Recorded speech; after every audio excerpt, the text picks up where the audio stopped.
Let's face it, everyone was always going to hate on Aaron Taylor-Johnson for picking up the role of Bond.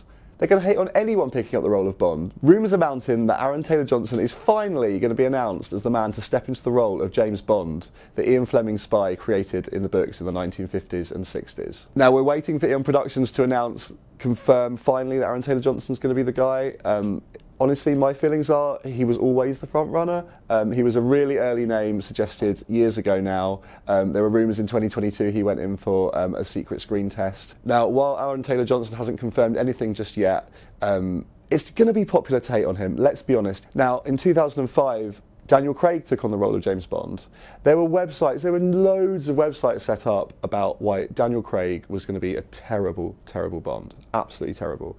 There was a website called DanielCraigCan'tBeBond.com. It was savage. Now, the basis of this argument was that he was blonde and that he was a bit kind of unclassic in his looks. Daniel Craig is probably the most critically lauded Bond to have ever taken on the role now. He's going to be remembered as the guy who made Bond dark, who made Bond real, who broke Bond down, who made Bond vulnerable. But people thought he would be rubbish. In the early 70s as well, the same thing happened with Roger Moore. He followed, obviously, George Lazenby for one film and mainly followed Sean Connery, who had done 7 films. Everyone thought Roger Moore was going to be rubbish, and the film reviews came out for Live and Let Die, and they slated him, largely. They said he was too comedic, they said he was too camp. They said he didn't take the role seriously enough, they said he was too effervescent and bubbly and sort of silly and jokey with the role where Connery had been a man. There was a lightness to his touch that people ended up going, oh yeah, Roger Moore. So while Sean Connery might have been the OG, people really hated on Roger, but now there's a real love for Roger.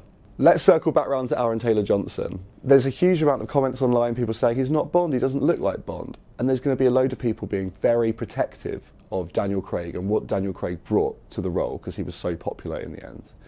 But let's remember Aaron Taylor-Johnson, right? Like, he might have a bit of reputation as kind of like a sort of middling, sort of action adventure kind of star. But actually, he's got more to his name than you might remember. Aaron Taylor-Johnson's got this reputation as being a bit bland, maybe a bit of a bland action sort of guy, a bit anodyne. I think it's kind of unfair. He did have some boring roles earlier in his career, but let's look at some other of the elements of his career that have gone really, really well, right?